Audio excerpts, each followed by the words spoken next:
Hi everybody, I'm Ryan. Today we're going to talk about the card 4th Eorlingas. I'm totally mispronouncing that, I know that. From the Commander version of the new Lord of the Rings set in Magic the Gathering.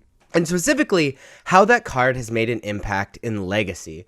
Because while Orcish Bowmasters is getting a lot of the press, 4th Eorlingas is also very, very good. Let's talk about it. So the card is a red, white, and X, and is a sorcery. And it says create X 2/2 red human knight creature tokens with trample and haste. And whenever one or more creatures you control deal combat damage to one or more players this turn, you become the monarch. What becoming the monarch means is you essentially get an emblem that says at the beginning of your end step you draw a card. However, whenever a creature deals combat damage to you, that player becomes the monarch. So while it's very powerful to become the monarch, you then have to kind of protect your monarchy. And there's a few different reasons this card is extremely good. One, it sort of prevents flooding. It's a mana dump.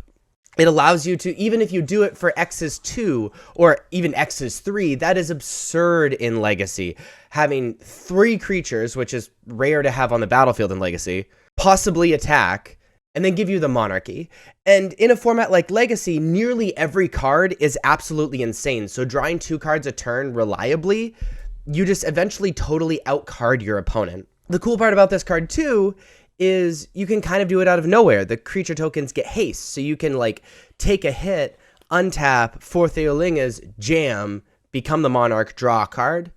In addition, provided that there is no flyers, which there's a lot of flyers in Legacy and like Murktide and Delver of Secrets and stuff like that, but provided there are no flyers, this not only creates creature tokens that can gain you the monarchy, but also can protect the monarchy. So you say you do it for 3 or something, they have only tap creatures, whatever, you jam with one of them, the other 2 can block and protect, and frankly, it's often valuable to like chump block so you gain the monarchy for another turn and get another turn where you draw 2 cards. Now, there are 2 decks that have made use of this amazing new card. First off is Red-White Initiative, which we've seen here and there have some success since White Plume Adventurer was banned. And the other deck is Jeskai Delver, which is a different direction to take Delver now that Orcish Bowmasters is around. Let's talk about both of them.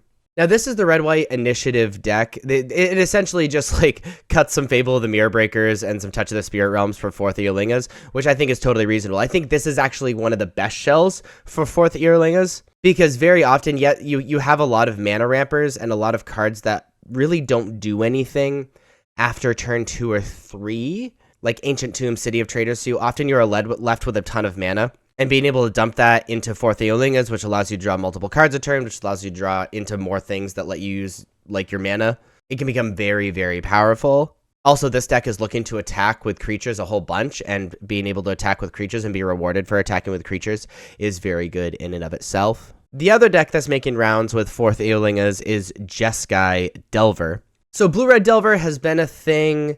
Temur Delver, splashing for Tormagoyf, has been a thing because it seems like it's missing just a few cards when you play the Izzet version.